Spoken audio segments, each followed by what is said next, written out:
আসসালামু আলাইকুম, আশা করি ভালো আছেন এবং সিলারিক্সের সাথেই আছেন। আজকে আমরা শিখবো সিলারিক্সের ল্যান্ডিং পেজ বিল্ডার ব্যবহার করে কীভাবে আপনি বেসিক যে কাজগুলো লাইক ছবি চেঞ্জ করা, টেক্সট চেঞ্জ করা, এডিট করা, তারপরে একটি ল্যান্ডিং পেজ কীভাবে আপনি মাল্টিপল প্রোডাক্টের সাথে ব্যবহার করতে পারবেন ওইটা। তো ফার্স্টে আমরা চলে যাবো আমাদের ড্যাশবোর্ডে এবং ড্যাশবোর্ড থেকে ল্যান্ডিং পেজে। তো ল্যান্ডিং পেজে গিয়ে আমি এই যে পেজটা 2 পেজ কম্বো এইটা আমি এডিট করতে চাচ্ছি। তো আমি এখান থেকে সিম্পলি এডিট বাটনে ক্লিক দেবো and save and open builder. তো যখন আমি এটা সেভ অ্যান্ড ওপেন বিল্ডার দিলাম, আমার বিল্ডার কিন্তু অলরেডি লোড হয়ে গিয়েছে। এখন ল্যান্ডিং পেজটা লোড নিচ্ছে, ডান এসে পড়েছে। তো আমি যখন কোনো টেক্সটে এডিট করতে চাচ্ছি, কোনো লেখা চেঞ্জ করতে চাচ্ছি, তো আমি সিম্পলি এখান থেকে আমি জাস্ট মাউসটা লেখার উপর নিয়ে যাব। তো নিয়ে গেলে স্বাভাবিকভাবে আমরা যেভাবে কোনো টেক্সট সিলেক্ট করি এভাবে সিলেক্ট করবো। লাইক এখানে আমি চাচ্ছি যে অ্যাভারেজ থেকে বের হন, এখান থেকে শেষের অংশটা কেটে দিতে। তো এই যে আমার ডান পাশে, এই পাশে আমার হলো কন্টেন্ট এডিটের অপশনগুলো। তো এখান থেকে আমি জাস্ট এই অংশটা চাচ্ছি সরিয়ে দিতে।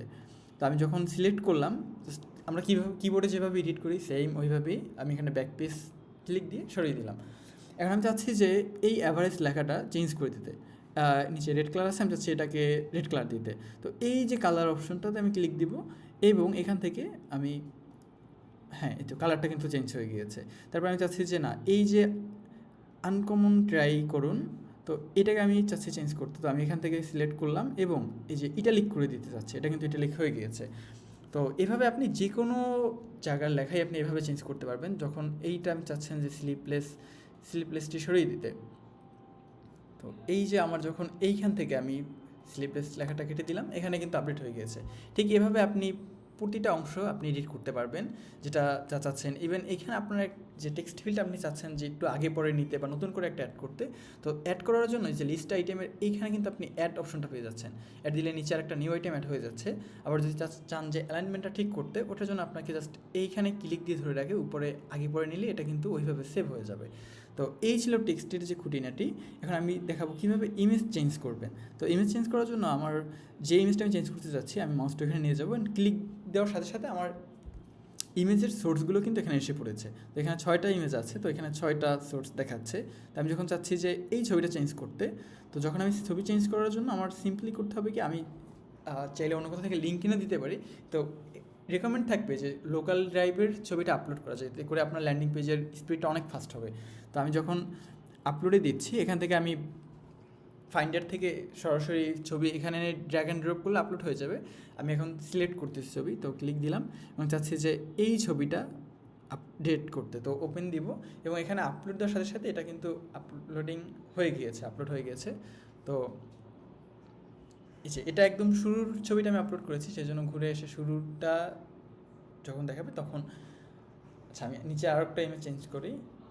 এই যে এইটা কিন্তু এই যে এখানে আপডেট হয়ে গেছে। আচ্ছা আমি তাহলে এইটা আপডেট করি। তো এটা যখন আপডেট করব, আমি সেম আর একটা ইমেজ দিচ্ছি, আপডেট। এটা কিন্তু আপডেট হয়ে গেছে, এই যে এই দুটো। তো ইমেজ আপডেটগুলো আমরা এভাবেই করতে পারবো, জাস্ট সিম্পলি এখান থেকে যাব। পাশাপাশি এই যে আমাদের আরও অনেক যে সেটিংগুলো আছে, এইগুলো নিয়ে আমি বিস্তারিত আলোচনা করবো কোনটার কাছে কীভাবে। এটা জাস্ট একদম বেসিক একটা লেসন, সেই জন্য এখানে আমি এই পর্যন্ত এটা সীমাবদ্ধ রাখতেছি। আর এইটার সাথে আমি অ্যাড করে দিচ্ছি যে কীভাবে এই ল্যান্ডিং পেজটি আপনি চাচ্ছেন আর একটা প্রোডাক্টের সাথে ব্যবহার করতে। মানে এই ল্যান্ডিং পেজটাই থাকবে, জাস্ট প্রোডাক্টটা চেঞ্জ হবে, কন্টেন্টগুলো চেঞ্জ হবে। তো এটা কীভাবে কপি করে পেস্ট করতে হয় এটা দেখাবো। তো ফার্স্ট টাইম এখানে থেকে এই যে ডাউনলোডের যে বাটনটা দেখাচ্ছে, এখান থেকে ক্লিক দিয়ে এটা সেভ করে নিব, যে ফাইনাল প্রজেক্ট অন, অ্যান্ড আমি সেভ করে নিলাম। এটা অলরেডি সেভ হয়ে গিয়েছে। তো আমি এখন এইখানে গিয়ে এই যে আমার ক্রিয়েট পেজ, নিউ ক্রিয়েট পেজে দেওয়ার পরে এখন আমি যে প্রোডাক্টের সাথে এটা বিক্রি করতে চাচ্ছি, এখান থেকে আমার প্রোডাক্ট সিলেক্ট করতে হবে, সিলেক্ট প্রোডাক্ট। অ্যান্ড আমি চাচ্ছি যে এই যে টি শার্ট এইটার সাথে এটা বিক্রি করার জন্য। তো আমি এটা কিন্তু সিলেক্ট করা অলরেডি হয়ে গিয়েছে।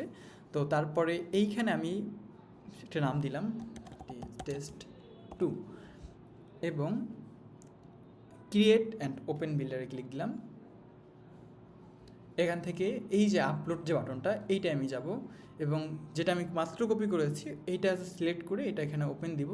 এই যে এটা কিন্তু এখানে আপডেট হয়ে গিয়েছে। তো এইভাবেই খুব সহজে আপনি টিউটোরিয়ালের টাইমটা অনেক বড় হয়ে যাচ্ছে। তো আমি পরবর্তী ভিডিওতে আরও অন্যান্য যে ইউনিক ফিচারগুলো আছে, মোবাইলে কীভাবে কী কাজ করবেন ইত্যাদি সব কিছু নিয়ে আলোচনা করব। আজকের মতো এই পর্যন্তই, আল্লাহ হাফেজ।